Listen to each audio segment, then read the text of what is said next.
Friends, what's one thing that we would say? 2 words, go for it. Share love. Spread love. Love people. Love people. Make disciples. Preach the gospel. That's 3. Preach gospel. Okay. Share praise. Share praise. Yeah. So it's an easy thing for us to do, to think about. What we're really concentrating on in these days is a simple thing. Kind of our 2 words is grow disciples. Now, growing disciples means that we're going to sow some seeds of disciples. That means we're going to do an evangelism and outreach, and we're trying to get a fruitful harvest. It also means that as with little seedlings, before you stick them out into the cold, you want to protect them in the greenhouse and let them grow up to a certain size and transplant them. You want to protect, nurture, and train the young. We want to weed and feed for a fruitful yield, so that when we're just sending the word out, we're not just going to kind of spread it out and see what happens, but rather we're going to work hard in the harvest field and make sure we're doing the right cultivating and weeding so we get the greatest yield. And then finally, as you find out with fruit trees and others, you need to challenge and prune the mature to produce a greater harvest. You have to do that with grapes every year. If you're really going to cut them back, people who do grapes know you cut them back to 4 arms, basically 4 branches off of 1 trunk every year. You prune the apple tree if you want more apples. You prune the pear tree if you want more pears, because pruning gives a fruitful yield, more fruitful yield, and a greater harvest to the mature. Whoops.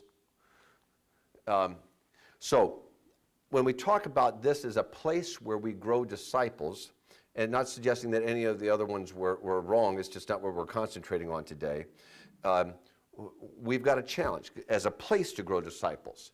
Our facilities have aging roofs. As we've maintained roofs by patching for years. Our roof lifespans have kind of met their maximum. We work to raise money for this and other projects, is completing the youth wing of the community center with Sow for a Double Harvest. This last January, we were informed of a legacy gift from Mrs. Stark that's got a restriction that says it's got to be used for repairs and upkeep and expansion and kind of taking care of the building. And a team has been working on this for months. And so I'm going to turn the clicker over and the microphone over to Mike Nagel, who's been working on this. Thank you, Pastor. For your report. And you're on. Good. Good afternoon. About 6 months ago, I was asked by the council to be a representative of the council on the building committee for the church, mainly as a person who has a very strong background in construction. I have a degree of engineering degree from Texas A&M University. I've been in the construction business 9 years as a project manager and 31 years in my own company. I do commercial and residential work, so I have a very strong background in that area. That is why I was asked to join the committee. So I've been working with Tom and his committee for the past 5 months to come to some type of resolution on what we're going to do on the roof. How many of you had the chance to walk up on the roof? Anybody ever been up on the roof? Besides you, Tom. So not too many. If you ever had, I only have 3 photos of the roof, so I don't want to bore you with the 30 I have. But I'll just show you the roof, a little bit of the roof. This particular photo is looking west along the south side of the sanctuary. As you can see, one of the biggest downfalls of a roof is to have standing water for any length of time. We don't like to have standing water on flat roofs. It shortens the lifespan. As you can see, we have a major issue with that right here. This here, let me see, this right here is just a representative example of many, many areas where the roof is actually deteriorated to the point where it's allowing the roof to leak. Many of you know we have serious issues with roof leaks in this church. So that's not a surprise to you. What we've done in the interim is put together a package to do a temporary fix on this roof, and I'll get into that in a minute. This is looking straight west over the south wing of the classrooms. For those of you that don't know a lot about roofing, this is what they call ballast. There's several types of roofing out there. Ballast is used for a roof that is not fully adhered to hold the roof down, so if a strong wind comes up, the roof doesn't pull off. In the fix we're talking about, the ballast will all go away. There will no longer be ballast. We'll have a much better system. Okay, this is a plan view of the roof, and for those that may have struggled with this type of a picture, this is the narthex, this is the sanctuary, this is the Family Life Center, this is the East Gymnasium, this is the Heritage Center, and this is the north wing of the school classroom, and this is the south wing of the classrooms. So you have a little bit of an orientation of where you are. This is the library here, and this is the courtyard.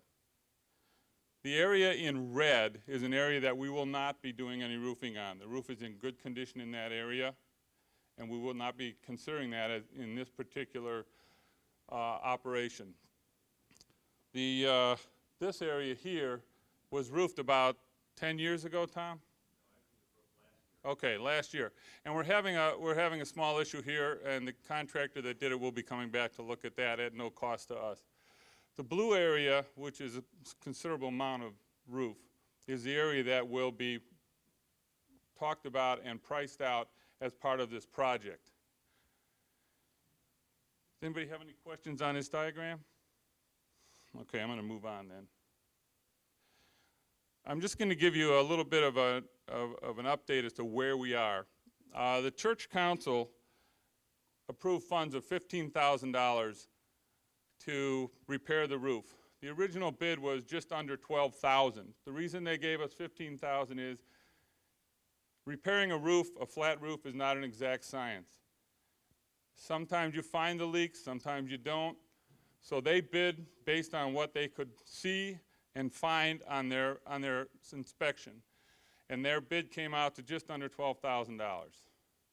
So I asked the council to approve $15,000 so that we had a cushion to do any other repairs that may come up after the fact. They have already made those repairs and have solved all but 2 of the leaks at this point.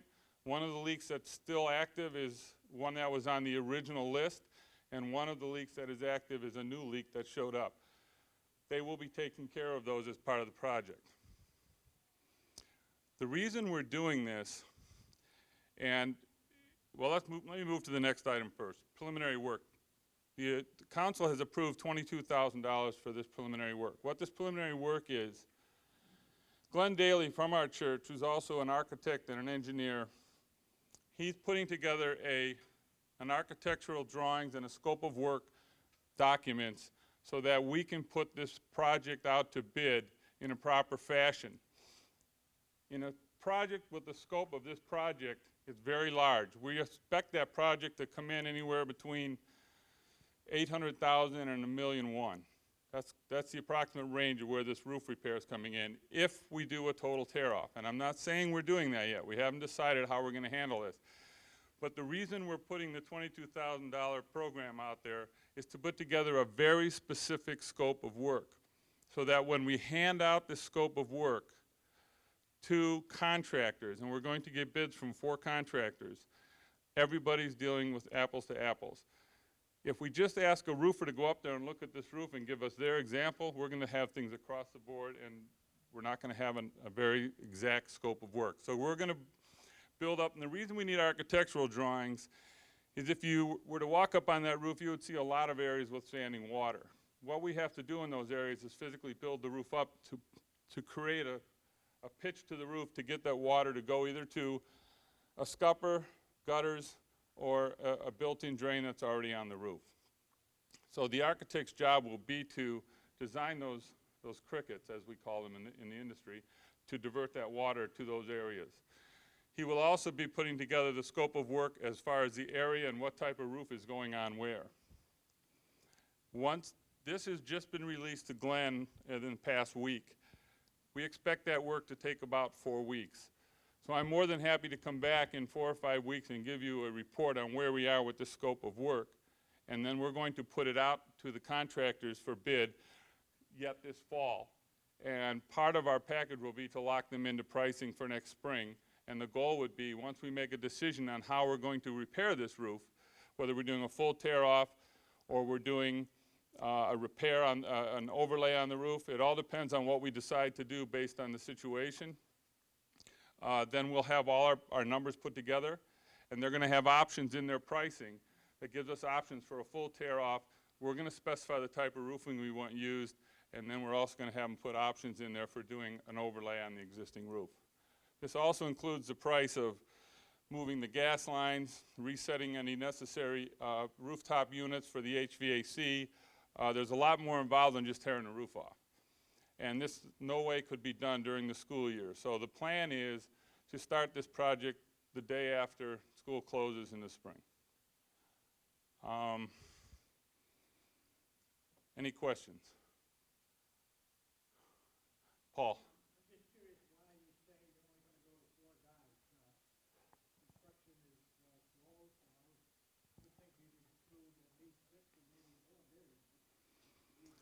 Well, Tom, actually, Paul, actually,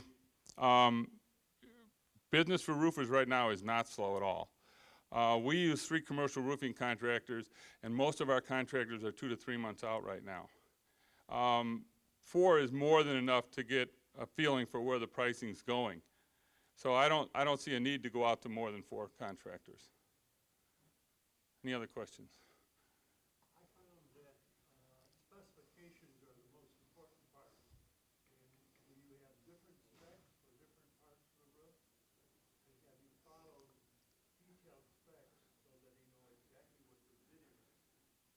That's correct. We feel that we are going to specify the type of roofing that we want used. We are not going to use different roofings on different areas, except for the pitched areas. Pitched areas, we're going to use shingles versus a one-piece rubber roof type system. So to answer your question, we're going to use the same roof everywhere and it'll be specified in the specifications to what roofing we're going to use. Are the bids only coming from contractors that are not tied to Trinity in any way? I'm not going to say they all, some of them are, some of them aren't. I know I brought in one to bid it that has no connection with Trinity at all. And Tom, can you answer that question?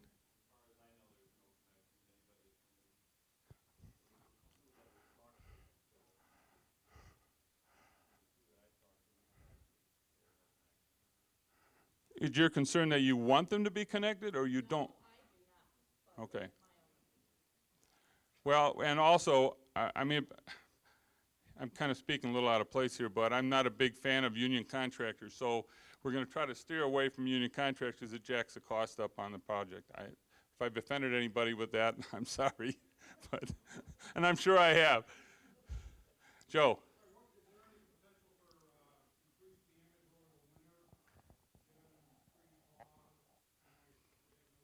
You mean to the existing roof? Yeah.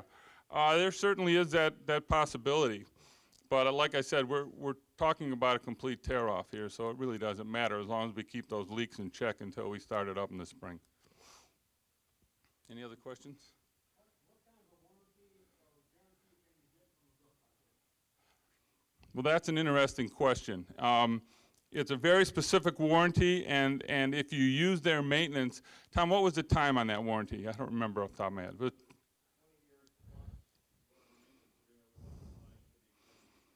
yeah, if we use one of their contractors to do the maintenance, they charge us like $1,000 a year for maintenance, and the maintenance is basically coming out and inspecting the roof.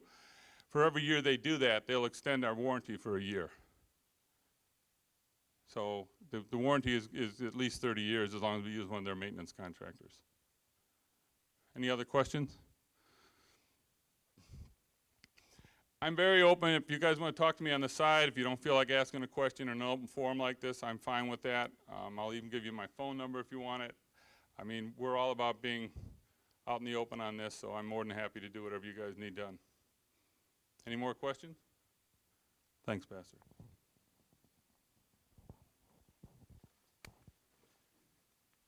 So you hold on, you can hang on to that one.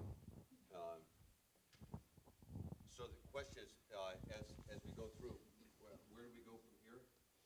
Yeah, where we're going from here, in 4 weeks, we should have the architectural drawings and the scope of work, and then we're going to let that out to contractors. The contractor will have an opportunity to come out and visit the site, along with their package of information. They will walk the site, review the site, and come back to us with a bid. We'll set a deadline on those bids once we have the scope of work, and then once we put the whole bid package together, then we will interview the contractors individually and ask them questions, and then from there we'll choose a contractor. Great. So that's kind of where we're going. This, a little bit of this is dependent on the Stark gift, about its availability also starting in November, and we'll find out more about that as the Stark gift gets through probate, because it'll end probate in November. We'll have a better idea of what's going on with that. Okay. Everyone on the way in received a handout that I'd encourage you to, this isn't a time for you to read and review it, but this is a time to take it home and remind yourself about what we agreed we were going to do. We took this vision statement out to the congregation back in 2011. We had a series of meetings about it, kind of debating it, if you will, adding to it, fixing it. About 300 or 400 members of our congregation were a part of putting this whole thing together. And then in February, the congregation voted on this, and the numbers aren't exact. It was something akin to 870 to 30 to accept this. So by a wide margin, we said, this is where we're going to go. And the last number of years, as well as the near future, we're going to keep on trying to work this. And so if you want to know where Trinity is going, and when people are saying, asking, why would we do this or why would we head in this direction? A lot of it is driven by what we decided to do back in 2011. Now, it's going to be time, 2016, 2017, somewhere, to review this and make sure that we're on the right track and see whether we want to continue on in this direction. But this is driving budget and the rest of the work that we do. Our mission, we have to grow disciples, and if you remember our mission statement, we exist to connect people in Roselle and beyond in real loving relationship with God through Jesus Christ and the power of the Holy Spirit, and with each other in a contagious Christian community, and with their calling of servanthood in the world. That's our long mission statement. In reality, we exist to connect people through Jesus Christ to the contagious Christian community and with their calling of servanthood, or a very short way of saying is connecting people with God in community and with their calling in Christ. So in order for us to do this, our mission is to grow disciples. And how do we do this? A place where we spend a lot of time, and whenever we talk budget, everyone wants to talk school budget. And so I just want to make sure that we make a clear enough school budget presentation. This is, for many of you, if you came to one of the presentations back in January, we're using numbers that were good back then, and now we're using numbers that are the actual. We are projecting the budget for this year. Now we're using actual budget numbers as we go along. So our Trinity school budget, summary of school costs, if you think about the costs that we have, almost $1.1 million of the cost of a school is just straight staff salaries and benefits.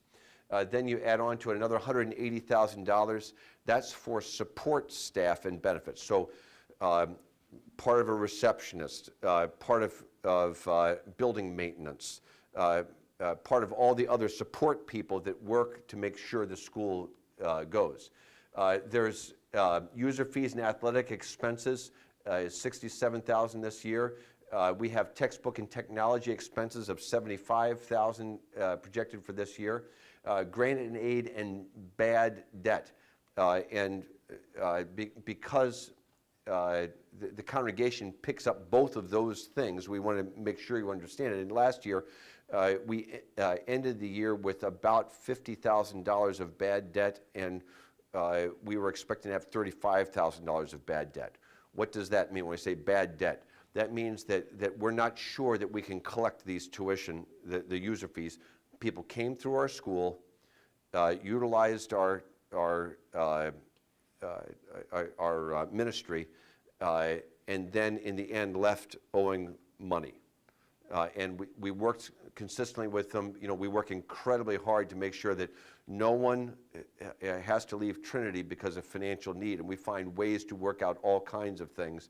And there are times where we make decisions not to have a student leave in the last semester, and then we're dealing with those consequences. So, but also out of that, with the grant and aid and bad debt, we gave almost $90,000 of grant and aid last year.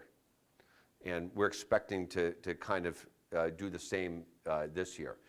Then other direct school costs, you know, the costs of maintaining the facilities, the cost of snow plowing, those kinds of things.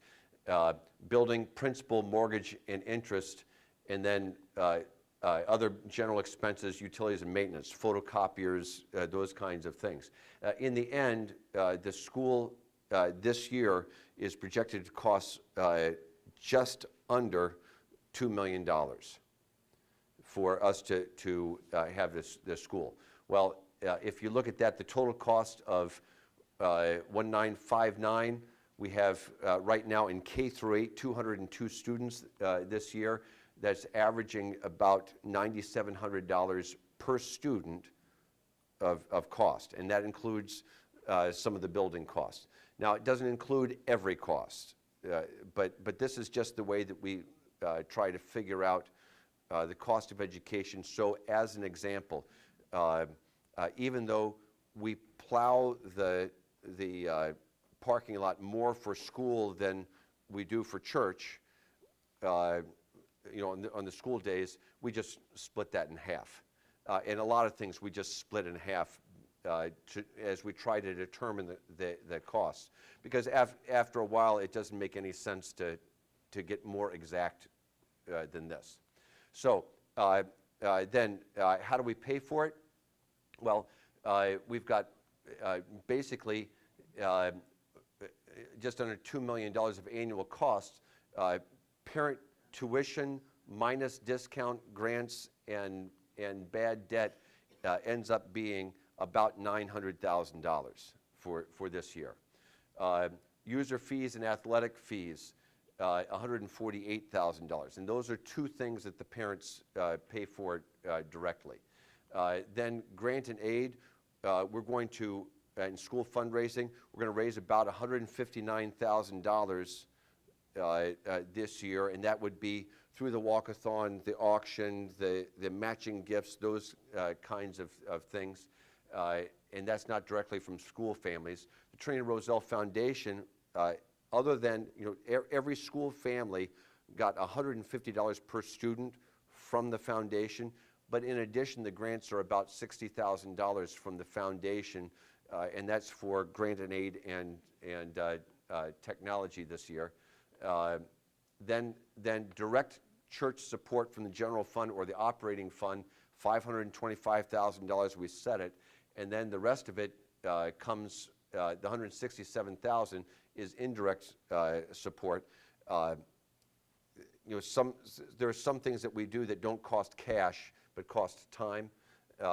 Other things, and the $167,000, it's an unplanned gift from our operating fund because we have 30 fewer students than we were expecting across the 8 grades, and so that's got to be made up somewhere. We don't limit teachers' salaries to the number of students that they have in the classroom, and so basically, If you think about it, the bottom half of this is paid for by parents, about 53% of that in total, and partners, which is mostly the congregation, but also many of you here who will support the school directly. It's another 47% of the cost of a child's education, and that's how we put this together. If you look at the planned use of our operating fund income, just so you know, what we've budgeted is $1.9 million. That directly $525,000 we plan to go originally to the directly to the school. We expect another $167,000. There will be additional costs that will come from the operating fund, and then we've got for the rest of our ministry another $1.2 million. So basically, 1/3 of everything goes to support the school. 2/3 we do all of our other ministries.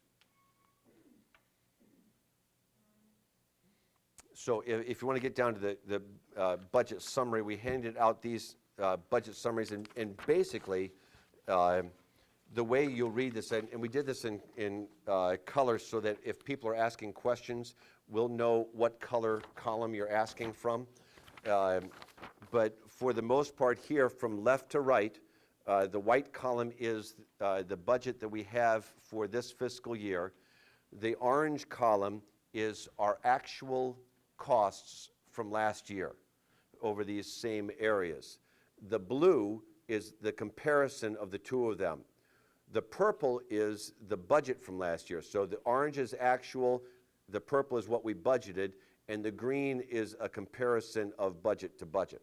So if you want to just look at the left-hand column, basically we've, for general fund or operating fund receipts, we've put together $1.9 million, building fund receipts, $228,000, school gifts, all together, all the types of school gifts, $232,000, school fees and income, care center fees and income, and other fees and other interest and income.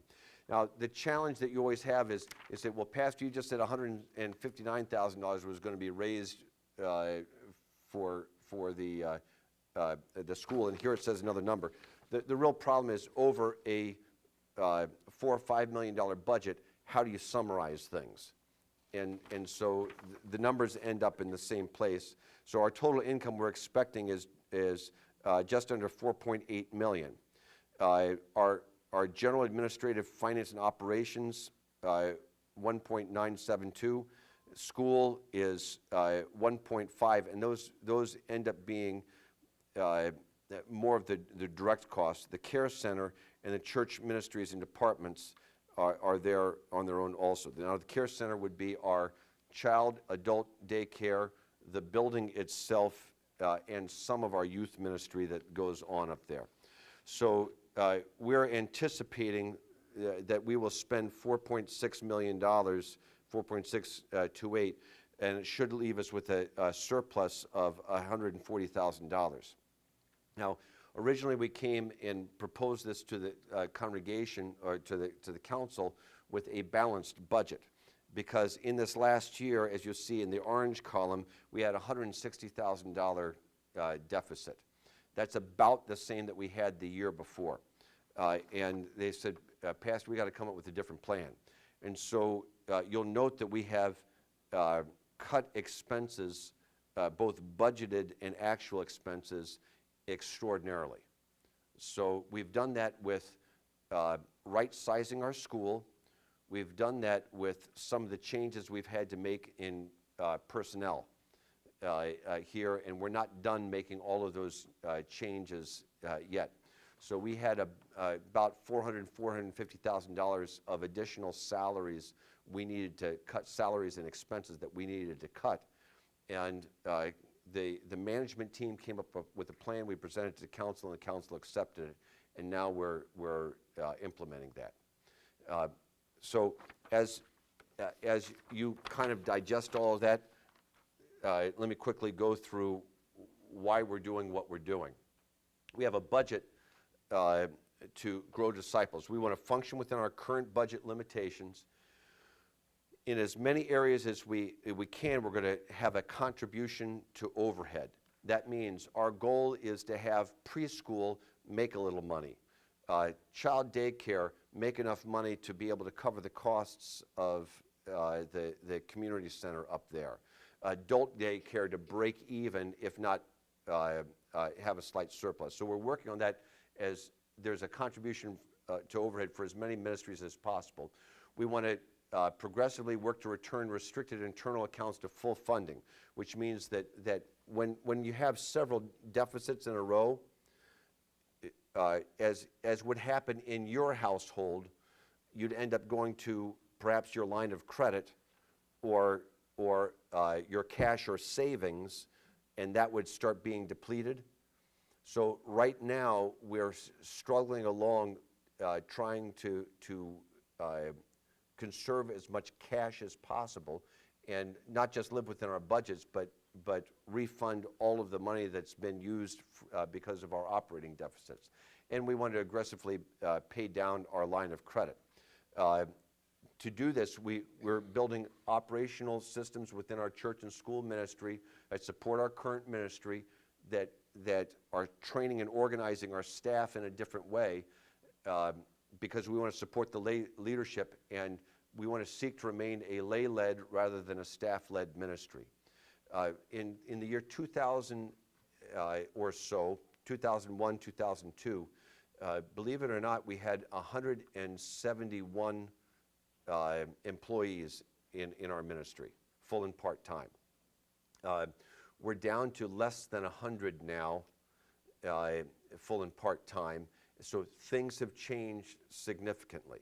So there was a time in the growth of our congregation where the congregation together said, we really want to make sure that we have enough staff to support what we're doing, and we would rather, frankly, we would rather pay more and have more staff that work on our behalf to give leadership to areas of ministry. And we moved away from the days when I first came here, when frankly it was Pastor Senior and me and Judy Cabot and Ken Black, Terry Westlock, and Dottie Hildebrandt, and that was the full staff table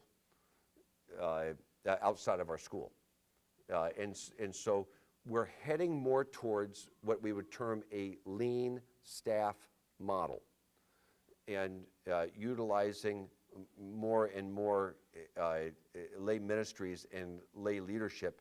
And as you are seeing, we're putting that into practice, of course, in as many ministries and as quickly as we can. It's one of the reasons why we've implemented our school improvement committees. Other those committees, there's a lot of committees that are being implemented right now because, frankly, we used to be able to hire staff to do some of this work, and we're not in that position any longer. And we want to be faithful with the gifts that God provides us and with the direction that the congregation gives. So in order to kind of see this in summary, if you think about this as our operating fund, our income comes about 40% through our operating fund, about a third or 30%, 28.8%, comes from tuition, user fees, and fundraising income, about 17% from the community center, and then there's a little bit with other school-related programs, non-school ministry income, and other building and general fund receipts. To get an idea of expenses, we spend about altogether 44% of all of our expenses on the school. The community center about 16%, so they bring in about 16% of the income, have about 16% of the expenses. Pastoral care and management and administration about 22%, and non-school ministry about another 16%. And so what we're doing, frankly, is we're contracting our staff and doing the best we can to tighten our ministry, do fewer things, do the fewer things that we do well. 3 years ago, I worked with our staff and our leadership, and we all read the book called Simple Church. And a reason, this was knowing that this was going to be coming in the near future. The idea behind Simple Church is determining a process by which people will grow in their Christian faith, thinking about that process, and then building everything around your ministry to support that process for an individual to grow in Christ. And instead of having a lot of different programs that do that, we want to have people who are growing in significant ways in their faith. Our strategic assumptions, we're going to serve all of those who worship at Trinity. We want to ignite a passion for a ministry of forgiveness in Jesus Christ. We want to empower folks who worship with us to achieve the vision Christ has for them, support our present church and school ministries, and we want to seek to advance the kingdom of God and grow disciples. We have some financial assumptions that are guiding this. We're going to function within our current budget limitations. We're going to, again, seek to get this contribution to overhead. We want to get the full funding and aggressively pay down our line of credit. And in order to do that, the church council has given the staff 3 main things that they would like us to work on this year that this budget supports. Now, we may do some other things also, but these are the 3 main things with also the key indicators of success. And so the main thing that the council has given us to do is move more members to spiritual maturity, engage them in the ministries offered by Trinity to those outside the family of faith as well as those inside the family of faith. And what we do for this year, our council has given us the task of providing a vehicle for members to assess where they are in their spiritual journey, increase the number of adults engaged in Bible study and learning, increase attendance at senior-related programs such as the Joy Group, increase the number of people in small groups or life groups, increase the number of youth and young adults involved at least once each month in one of our youth ministries, develop and implement a plan to address the decline in worship attendance and to increase worship attendance. Then the second area that they've said is we want you to utilize technology to maximize effort and impact. So we want to grow the listener base of our live webcasting, public access, broadcast, and other media content. And let me give you an example of this. 2 years ago when I did the 50 days of kind of spiritual journey with Sofer Double Harvest, 50 days of discipleship. At the end of that, we had about 3,000 or 4,000 people that had gone through that. We've had over 17,000 individuals that have gone through a portion of that or all of that experience, not members of the congregation and from around the world. And so what we're saying is if we want to have greater impact in our community, we need to be working more lively in our electronic media. We may not be able to get all of them into worship here, but in the end, our goal is to get them home, not worship here. But we want to get folks home. And so we're going to continue to work on that. Also, they've encouraged us to increase the number of unique visits and web page views of TrinityRoselle.com and the Modern Christian School. This is our school website, and this is our church website. And then the third piece that they've given us the challenge to implement is we want to keep our operational systems moving along with improving communications and address the changing needs. Continue to do our 100% staff performance review by their supervisors, maintain department operational expenses within 3% of budget, implement 60% of the tactical projects that we included in the 5-year strategic plan because there were tactical projects that came along with that plan. Implement the goals of the Best Christian Workplaces evaluations. We took an evaluation as a staff last year on how we're doing together working as the family of faith. And we came out, frankly, we came out just like Willow Creek came out the first year they did it, as a toxic workplace.